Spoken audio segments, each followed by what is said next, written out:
যদি আমি কোরআনের ভাষায় বলি তাহলে বলতে হয় যে বর্তমান বিশ্বের সবচেয়ে বড় জালেমদের অন্যতম শ্রেষ্ঠ জালেম হচ্ছে গুজরাটের কসাই এই নরেন্দ্র মোদী।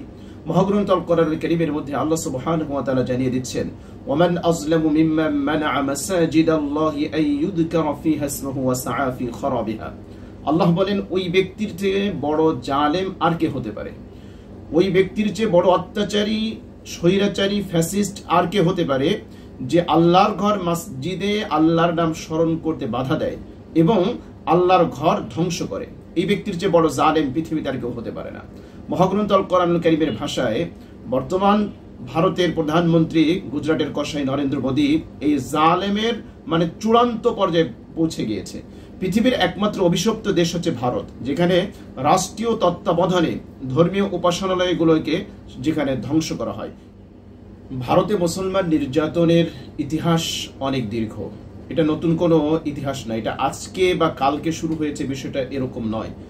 1947 সালের পরে দেশ বিভাজনের ওই সময় থেকেই মুসলমান নিধন, মুসলমান নির্যাতনের স্টিম রোলার চলছে ভারতে।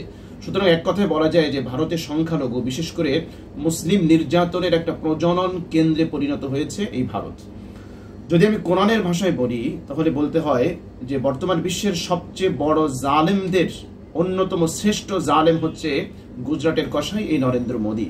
মহাগ্রন্থ আল কোরআনুল কারীমের মধ্যে আল্লাহ সুবহানাহু ওয়া তাআলা জানিয়ে দিচ্ছেন, ওয়ামান আযলামু মিম্মান মানাআ মাসাজিদাল্লাহি আন ইউযকারা ফিহা ইসমুহু ওয়া সাআ ফি খারাবিহা। আল্লাহ বলেন, ওই ব্যক্তির চেয়ে বড় জালেম আর কে হতে পারে? ওই ব্যক্তির চেয়ে বড় অত্যাচারী, স্বৈরাচারী, ফ্যাসিস্ট আর কে হতে পারে যে আল্লাহর ঘর মসজিদে আল্লাহর নাম স্মরণ করতে বাধা দেয় এবং আল্লাহর ঘর ধ্বংস করে? এই ব্যক্তির চেয়ে বড় জালেম পৃথিবীতে আর কেউ হতে পারে না। মহাগ্রন্থ আল কোরআনুল কারীমের ভাষায় বর্তমান ভারতের প্রধানমন্ত্রী গুজরাটের কসাই নরেন্দ্র মোদী এই জালেমের চূড়ান্ত পর্যায়ে পৌঁছে গিয়েছে।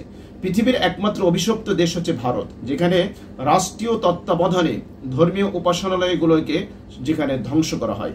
এর দ্বিতীয় এক্সাম্পল খুঁজে পাওয়া মুশকিল। আর যদি এর সমকক্ষ বা এর চার একটু বাড়িয়ে যদি বলতে হয় তাহলে সেটা হলো ইসরায়েল বা ইসরায়েলের প্রধানমন্ত্রী নেতানিয়াহু। এই জায়গাটায় আমরা বলতে চাই, এই যে মসজিদ ধ্বংসের ইতিহাস, এটা কিন্তু ভারতে নতুন কোনো ইতিহাস নয়। সেই 1992 সাল থেকে আমরা দেখতে পেয়েছি যে রাষ্ট্রীয় তত্ত্বাবধানে আল্লাহর ঘর মসজিদ ধ্বংসের একটা চক্রান্তে তারা লিপ্ত হয়েছে। 1992 সালের 6 ডিসেম্বর মাত্র 4 ঘন্টা 45 মিনিটে 465 বছরের পুরানো ইসলামী সভ্যতার সুমহান নিদর্শক এই বাবরি মসজিদকে তারা একেবারে ভেঙে ধুলোয় মিশিয়ে দিয়েছে, মাটির সাথে মিশিয়ে দিয়েছে। এত দূরের ইতিহাস আপনাকে যেতে হবে না। আপনি যদি এই 25শে ফেব্রুয়ারি 2020 জয় শ্রীরাম স্লোগান দিয়ে দিল্লির অশোকনগরে একটি মসজিদে আগুন লাগিয়ে দেয় এবং আপনারা দেখেছেন গোটা বিশ্ব অবাক হয়েছে যে মসজিদের মিনার থেকে মাইক ফেলে দিয়ে সেই জায়গায় হনুমানের পতাকা সেখানে টাঙিয়ে দিয়েছে। 1 ফেব্রুয়ারি 2024 উত্তরপ্রদেশের বারাণসীর জ্ঞানবাপী মসজিদের ভূগর্ভস্থ একটি কক্ষে আদালতের অনুমতি নিয়ে বৃহস্পতিবার সকাল থেকে পূজা শুরু করেছে, যেখানে ভারতের কঠোর উগ্রবাদী সংগঠন RSS সংগঠন এবং যারা সন্ত্রাসী তারা। আপনি একটু চিন্তা করতে পারেন, যেই ঘরে আল্লাহর তাওহীদের আহ্বান জানানো হয়, আল্লাহকে ডাকা হয়, সেই ঘরে তারা পূজা শুরু করে দিয়েছে। কি যুক্তি কি? সেখানে শিবলিঙ্গ পাওয়া গিয়েছে ইত্যাদি ইত্যাদি। সো আপনারা দেখেছেন এই যে অক্ফ বিল এটা পাস হওয়ার পরে উত্তরপ্রদেশে কতগুলো মসজিদ মাদ্রাসাকে বুলডোজার দিয়ে মাটির সাথে মিশিয়ে দেওয়া হয়েছে, কতগুলো মসজিদে ধ্বংস করা হয়েছে। আজকেও দেখলাম সংবাদপত্রে যে 150 বছরের ঐতিহ্যবাহী একটা মসজিদকে তারা একেবারে ধুলোয় মিশিয়ে দিয়েছে। মসজিদের মিনারটা যখন ভেঙে পড়ে এটা দেখে আসলে হৃদয়ে রক্তক্ষরণ হয়। এটা শুধু মসজিদ যে ধ্বংস করে তারা ক্ষান্ত হচ্ছে, বিষয়টা এরকম নয়। আমরা দেখতে পেয়েছি যে ফেরাউন একসময় মানুষকে নির্যাতন করত, ছোট ছোট বাচ্চাদেরকে হত্যা করত, মিশরের দ্বিতীয় রামসিস। তার জায়গায় রিপ্লেসমেন্ট হয়েছে ইসরায়েলের প্রধানমন্ত্রী নেতানিয়াহু। সে আধুনিক যুগের যদি নব্য ফেরাউনকে কেউ দেখতে চায়, আধুনিক যুগের ফেরাউনের কোনো প্রতিচ্ছবি যদি কেউ দেখতে চায়, তাহলে ইসরায়েলের প্রধানমন্ত্রী এই নেতানিয়াহু তাকে দেখতে পারে, তাহলে সে ফেরাউনের প্রতিচ্ছবি পাবে। আর যদি কেউ ইসরায়েলের রিপ্লেসমেন্ট দেখতে চায়, তাহলে ভারতের দিকে কেউ তাকাতে পারে, তাহলে সে ইসরায়েলের প্রতিচ্ছবি বা ইসরায়েলের ডুপ্লিকেট বা ইসরায়েলের জায়গায় রিপ্লেসমেন্ট হওয়া এই জায়গাটা ভারত দখল করে নিয়েছে। অদূর ভবিষ্যতে যদি কোনো ব্যক্তি সংখ্যালঘু নির্যাতনের জন্য কোনো এক্সাম্পল পেশ করতে চায়, তাহলে সে ভারতকে পেশ করতে পারবে। আমি যে বলেছিলাম এটা নতুন ইতিহাস নয়, মুসলমানকে হত্যা করা, মুসলমান নিধনের ইতিহাস ভারতে অনেক দীর্ঘ। 1964 সালে কলকাতায় অত্যন্ত সুকৌশলে দাঙ্গা বাঁধিয়ে সেখানে 800 মুসলমানকে হত্যা করা হয় এবং 1 লক্ষ মুসলমানদেরকে তাদের ঘর বাড়ি ছাড়া করা হয়। 1983 সালে নেলি ম্যাসাকার, এটি আসামে সংগঠিত হয় এবং এই ম্যাসাকারে প্রায় 1800 বাঙালিকে হত্যা করা হয় এবং এই 1800 বাঙালির অধিকাংশই হচ্ছে মুসলিম। 1969 থেকে 1989 সালে গুজরাটে যেখানে দাঙ্গা বাঁধানো হয় এবং সেই জায়গায় হাজার হাজার মুসলমানকে হত্যা করা হয়। হাসিমপুরা ম্যাসাকার একটা নামে আপনি যদি অনলাইনে সার্চ দেন সেখানে পাবেন। 1987 সালে উত্তরপ্রদেশের মিরাট শহরে সেখানে অসংখ্য মুসলমানকে সেই জায়গায় সেখান থেকে ট্রাকে তুলে মুরাদনগর নিয়ে সেই জায়গায় তাদেরকে হত্যা করা হয়। ভাগলপুর সেই জায়গায় 1989 সালে 24 অক্টোবর সেই জায়গায় প্রায় 2 মাস ধরে মুসলমানদেরকে হত্যা করা হয়। 250টি গ্রামে মুসলমানদের উপর হামলা চালানো হয় এবং 1000 মুসলমানকে হত্যা করা হয়। তারপরে বোম্বে, ভারতের বোম্বে, সেখানে বাবরি মসজিদকে কেন্দ্র করে 1992 সাল পর্যন্ত সেখানে 900 মুসলমানকে হত্যা করা হয়েছে। গুজরাট দাঙ্গার কথা আমরা সবাই জানি যে গুজরাট সেখানে দাঙ্গা বাঁধিয়ে সেই জায়গায় ওই সময় বর্তমান ভারতের প্রধানমন্ত্রী নরেন্দ্র মোদী সে গুজরাটের মুখ্যমন্ত্রী ছিল এবং সেই জায়গায় মুসলমানদের হাত রক্তে এই নরেন্দ্র মোদীর উস্কানিতে সেখানে মুসলমানদের রক্তে রঞ্জিত হয়েছে। সেই জায়গা থেকে নরেন্দ্র মোদীর কিন্তু একটা উপাধি জুটেছে গুজরাটের কসাই। এই নরেন্দ্র মোদীর উস্কানিতে সেই জায়গায় কিন্তু মুসলমানদেরকে হাজার হাজার মুসলমানদেরকে হত্যা করা হয়েছে। সো আমি যেটা বলেছি যে এটা নতুন কোনো ইতিহাস না যে মুসলমানদেরকে হত্যা করা। এক কথায় আমরা বলতে পারি যে মুসলমান নিধনের একটা বদ্ধ ভূমি বর্তমানে ভারত সেই জায়গা দখল করেছে বা ভারতকে আমরা মুসলমান নিধনের একটা বদ্ধ ভূমি আমরা বলতে পারি। ভারত এটা যদিও সে দাবি করে যে ধর্মনিরপেক্ষ রাষ্ট্র, কিন্তু ভারতের এই দাবি বা বর্তমান সরকার যারা ক্ষমতায় আছে এবং তাদের অঙ্গ সংগঠন যারা আছে তাদের মুখে এই দাবি শুনলে আমার মনে হয় ইবলিসও দূর থেকে খিলখিল করে হাসে। যে নরেন্দ্র মোদীর এই দাবি যখন মুখে আওড়ায় যে আমরা এটা ধর্মনিরপেক্ষ রাষ্ট্র, এটা এখানে সব ধর্মের বসবাসের জন্য সুযোগ সুবিধা আছে, আমার মনে হচ্ছে যে তাদের মুখে যখন এই স্লোগান বা এই কথা এই বলি যখন শোনা যায় তখন দূর থেকে ইবলিসও মনে হয় মিটমিট করে হাসে আর মনে মনে ভাবতে থাকে এইটা আমার চেয়ে বড় শয়তান। কেননা আপনারা জানেন যে ভারতে মুসলমানদের অবদান, আধুনিক এই ভারতকে গড়ে তোলার পিছনে মুসলমানদের অবদানকে অস্বীকার করার কোনো সুযোগ নেই, কিন্তু মুসলমানদের যে স্মৃতি স্তম্ভগুলো আছে সেগুলো ধ্বংস করার জন্য তারা উঠে পড়ে লেগেছে। আপনারা সোশ্যাল মিডিয়ার কল্যাণে আপনারা দেখেছেন কিছুদিন পূর্বে যে মুঘল সম্রাট আওরঙ্গজেবের কবর ধ্বংস করার জন্য সেখানে চেষ্টা করা হচ্ছে। তারপরে কুতুব মিনারকে তারা বিষ্ণু স্তম্ভ করার জন্য অপচেষ্টা চালাচ্ছে। আপনারা জানেন যে মাথুরার শাহী ঈদগাহ মসজিদের 13 একর জমি গ্রাস করার চেষ্টা করা হচ্ছে এবং পৃথিবীর 7ম আশ্চর্য যেটাকে বলা হয় এই তাজমহলকে তেজ মহালয় বানানোর ষড়যন্ত্র করা হচ্ছে। জ্ঞানবাপী মসজিদে শিবলিঙ্গ পাওয়া গেছে এই জিগির তুলে বাবরি মসজিদের মতো, সেই মসজিদকেও ধ্বংস করার জন্য অপতৎপরতা ভারত চালাচ্ছে। কাজেই ভারতে বহুজাতিক মানুষের বসবাসের যে জায়গা এইটাকে তারা একেবারে সংকীর্ণ করে নিয়ে এসেছে। এক কথায় বলতে গেলে তারা এটাকে হিন্দু রাষ্ট্র বানাবে এবং এখানে হিন্দু ছাড়া অন্য কোনো সম্প্রদায় তারা থাকতে পারবে না। এই দিকেই ধীরে ধীরে তারা অগ্রসর হচ্ছে এবং যারই বহিঃপ্রকাশ আমরা দেখতে পাচ্ছি। আপনি 2-1 দিন পূর্বে আপনি দেখেছেন যেটা গোটা বিশ্বের বিবেককে নাড়া দিয়েছে। হয়তোবা যারা বিবেক অন্ধ, যাদের হৃদয়টা তালাবদ্ধ, শুধুমাত্র তারা হয়তো মুখে কলু পেটে বসে আছে, নতুবা প্রত্যেকটা, আমি শুধু মুসলমানদের কথা বলবো না, যদি আপনি বিবেকমান সুস্থ মস্তিষ্কের অধিকারী মানুষকে বলেন যে আধুনিক এই সভ্য পৃথিবীতে এটা কি কল্পনা করা যায় একজন মুসলিম নারী তাকে প্রকাশ্যে তার হিজাব টেনে খোলা হচ্ছে আর মানুষ সেটাকে এনজয় করছে, তাকে রক্ষা করার জন্য একজন মানুষও এগিয়ে আসছে না, সেটাকে ভিডিও করছে আর সেখানে হাততালি দেওয়া হচ্ছে, এর যে বিভৎস দৃশ্য আর কি হতে পারে?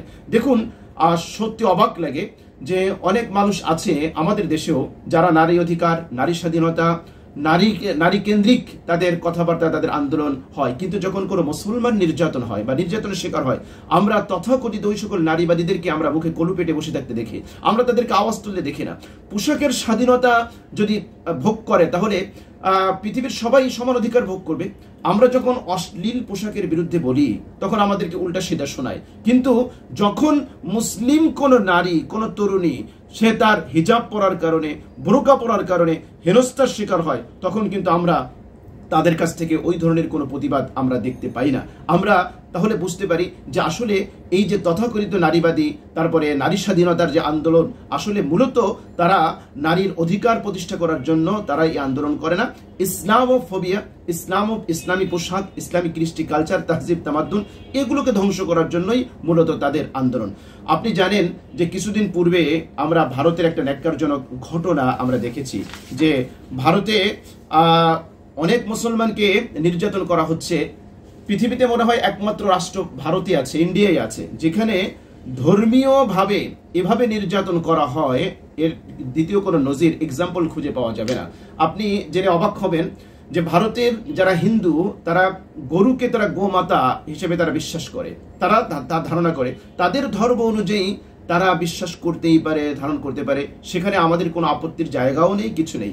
কিন্তু মুসলমানের ধর্মে তো গরু খাওয়া বৈধ, কিন্তু মুসলমান যখন গরুর গোশত খায়, অথবা গরুর গোশত ফ্রিজে নেই, গরুর গোশত রাখার সন্দেহে মুসলমানকে পিটিয়ে হত্যা করে, এর চেয়ে জঘন্য আচরণ পৃথিবীতে আর কি হতে পারে? নিষ্ঠুর আচরণ আর কি হতে পারে? দুঃখজনক হলেও সত্য, মানে এটা হাস্যকর একটা বিষয়। গরুকে তারা গোমাতা মনে করে। মুসলমান যখন গরুর গোশত খায় তখন তাদের আত্মমর্যাদায় লাগে, তখন মুসলমানের উপর নির্যাতন হয়। অথচ এই ভারতের বহু হিন্দু আছে যারা গরুকে কেটে টুকরো টুকরো করে বিদেশে রপ্তানি করে তারা কিন্তু ডলার তারা কামাই করতেছে, তারা বৈদেশিক মুদ্রা তারা কামাই করছে। তাহলে এটা ডাবল স্ট্যান্ডার্ড নীতি হলো না? মুসলমান গরু জবাই করলে তোমাদের ধর্মীয় অনুভূতিতে আঘাত লাগে, কিন্তু তোমরা যখন নিজেরা জবাই করে বিদেশে রপ্তানি করো, এটা কি তোমাদের জন্য, তোমাদের তখন আত্মমর্যাদা লাগে না? এটা ডাবল স্ট্যান্ডার্ড নীতি কেন? আমরা দেখেছি যে ভারতে এরকম ন্যাক্কারজনক ঘটনাও ঘটেছে। 23/7/2009 দৈনিক ইত্তেফাক যেখানে রিপোর্ট করেছে, জোর করে জয় শ্রীরাম বলানোর পর মুসলিম যুবককে হত্যা। পৃথিবীতে কি এমন কোনো ইতিহাস আছে? বাংলাদেশে তো হিন্দুরা বসবাস করে, কোন হিন্দু কি বুকে হাত দিয়ে বলতে পারবে যে আজ পর্যন্ত কোন একজন প্র্যাকটিসিং মুসলিম কোন একজন হিন্দুকে বলেছে তুমি আল্লাহু আকবার বলো, না হলে তোমাকে আমরা আঘাত করব, তোমাকে আমরা হত্যা করব? এরকম কোন এক্সাম্পল কি বাংলাদেশের কোন হিন্দু দেখাতে পারবে? দেখাতে পারবে না। অথচ এরকম ভুরি ভুরি এক্সাম্পল ভারতে আছে যে জয় শ্রীরাম সেখানে কেন বলছে না, এই জন্য তাকে নির্যাতন করা হচ্ছে। 11/5/2023 বিবিসি বাংলা রিপোর্ট করেছে, একের পর এক মুসলিম যুবককে হত্যা। ভারতে আবারও আতঙ্ক ছড়াচ্ছে কট্টরপন্থী গোরক্ষকরা, একের পর এক মুসলিমদেরকে হত্যা করছে। কি অপরাধ? এটা বিবিসি রিপোর্ট, এটা এই রিপোর্ট বাংলাদেশের কোনো পত্রিকা করে নাই, যে গোরক্ষকরা মুসলমানদেরকে হত্যা করছে। কি আশ্চর্য ব্যাপার! গরুকে তোমরা শ্রদ্ধা করো, ভালো কথা, গরুকে তোমরা ভক্তি করো, করতেই পারো, এটা তোমার ধর্ম, তুমি পালন করো, আমার ধর্ম আমি পালন করি। আমাদের ধর্মে শিরিক হচ্ছে বড় একটা গুনাহ, বড় একটা অপরাধ হচ্ছে শিরিক, সবচেয়ে বড় অপরাধ। এখন কি আমরা কোনো হিন্দু ভাই বোন সে যদি পূজা করে, আমরা কি সেখানে গিয়ে জোর করে তাকে অস্ত্র ঠেকাই দিব যে তুমি পূজা করতে পারবা না, আমাদের ধর্মে পূজা এটা শিরিক, এটা মারাত্মক গুনাহ? এটা তো আমার ইসলাম আমাকে শিক্ষা দেয় না, আমার ধর্ম আমাকে শিক্ষা দেয় না, আমার ধর্ম আমাকে এটা কখনোই উৎসাহ করে না। বরং আমি একটা হাদিস বলে এই পর্বে আমার আলোচনাটা শেষ করছি। আবু দাউদ শরীফের হাদিস, নবীজি সাল্লাল্লাহু আলাইহি ওয়াসাল্লাম বলেছেন, আলা মান যালাবা মুআহাদা আবিন তাকাসা আও কাল্লাফাহু ফাওকা তাকাতিহি আও আখাযা শাইআন বিগাইরি তিবি নাফসিন ফাআনা হাজিজুহু ইয়াউমাল কিয়ামা।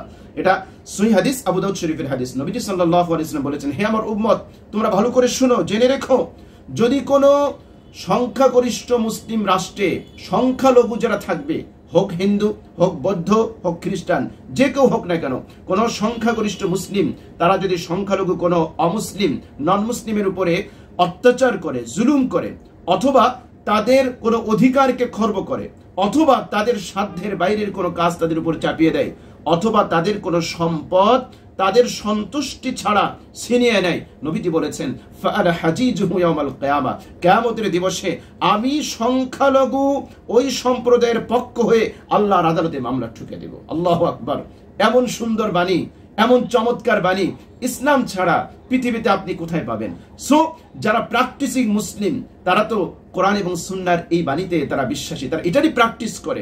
এর বিপরীতে আমরা দেখেছি যেখানেই মুসলমানরা সংখ্যালঘু সেখানেই নির্যাতন, সেখানেই নির্যাতন। কাজেই ভারতের যেভাবে মুসলমানদের উপরে, সংখ্যালঘুদের উপরে যেভাবে নির্যাতন হচ্ছে, আমি মনে করি যে বাংলাদেশ সরকারের পক্ষ থেকে আমরা জোর দাবি জানাই, এই মুহূর্তে বাংলাদেশ সরকারের পক্ষ থেকে তাদের এই নির্যাতন বন্ধ করার জন্য জোরালো পদক্ষেপ ডক্টর ইউনূসকে আমরা অনুরোধ করব আজকের এই টকশোর মাধ্যমে, যে বাংলাদেশ সরকারের পক্ষ থেকে অবিলম্বে ভারতের মুসলমান নির্যাতন, সংখ্যালঘু নির্যাতন, এদের বিরুদ্ধে সোচ্চার হওয়া, জোরালো আওয়াজ তোলা এবং তীব্র নিন্দা জানানো, এটা একান্ত অপরিহার্য দাবি বলে আমি মনে করি। ধন্যবাদ এনামুল ভাই।